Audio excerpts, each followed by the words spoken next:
Hey guys, Infidel 1258 here.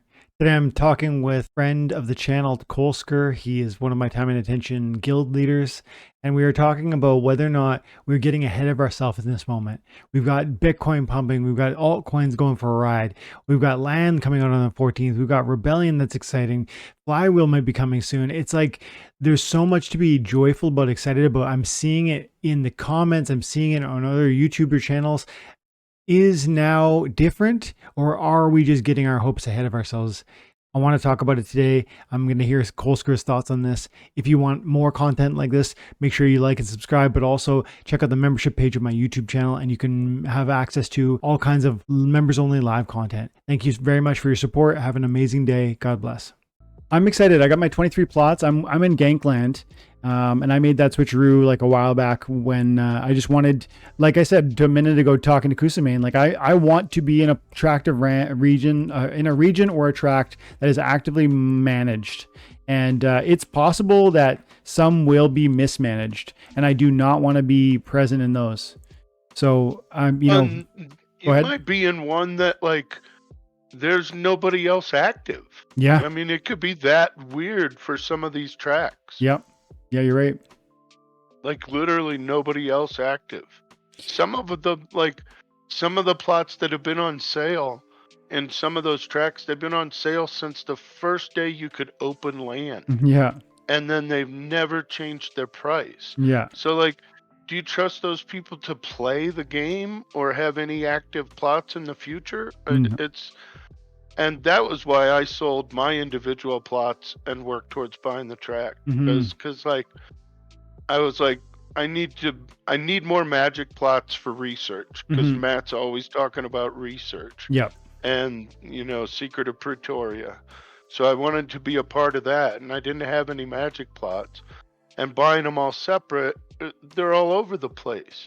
So like buying the tract and then being able to use all of what that offers with the guild and having guild help.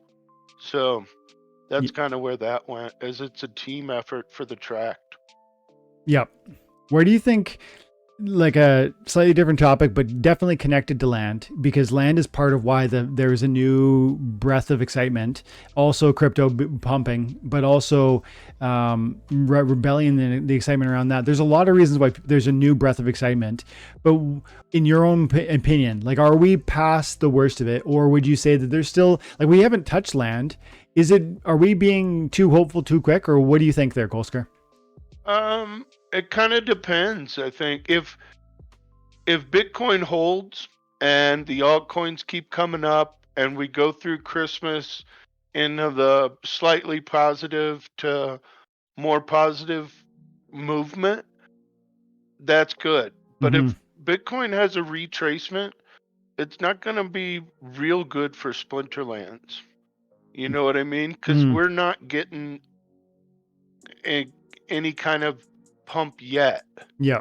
You know what I mean? So like, if it doesn't hold, then, because some of these other tokens have gotten pumps and we kind of haven't felt it yet. Yeah. So if it kind of stops happening before we feel it, that's not going to be real good. No. But if we kind of stay steady, I think we're going to slowly catch.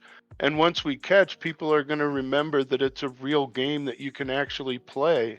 And most of those other crypto projects aren't even really playable.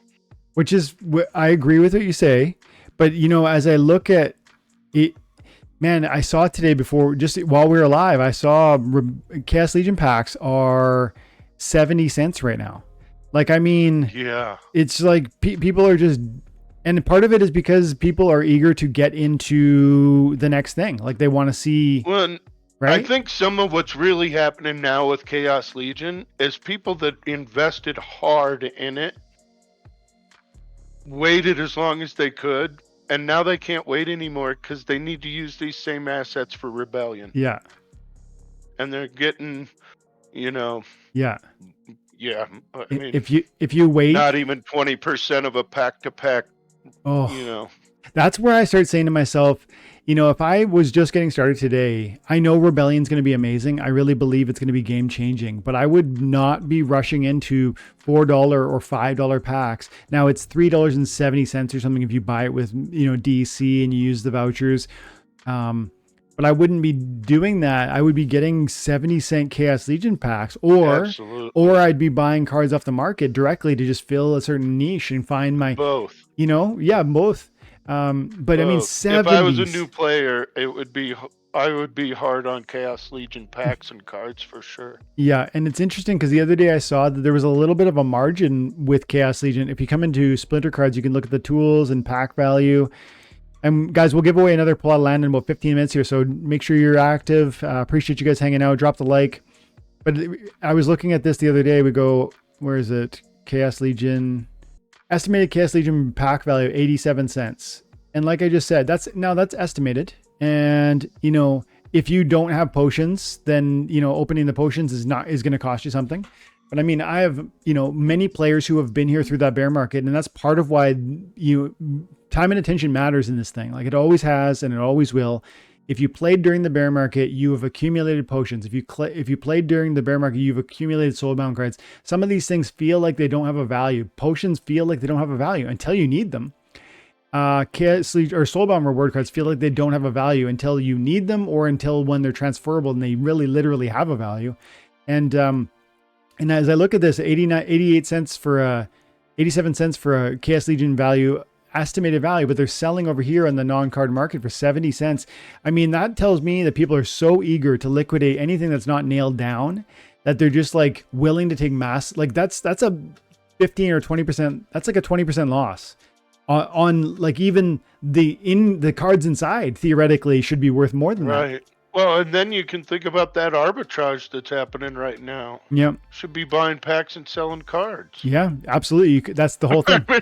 If you've got the potions, like that's actually an opportunity. But I guess what it brings me back to is just that conversation around like, are we here yet? And you're right. We need this to come a little further, all the crypto stuff to come a little further into our world before.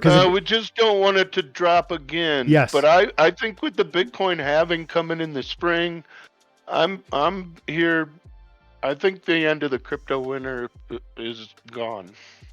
Oh, I think we're out of the winter. I hope that is true, man. I really do. Knock on wood, all that stuff. Knock on wood. I've been looking for this for years, like years. As I go back and look at, you know, where Bitcoin was at $3,000. Where is that? I was buying Bitcoin around July or August of 2017. That's when I was getting in for the first time. And I saw this crazy pump and I thought to myself, like, here we go. It's going to change my life. And I took all my savings and put it into it.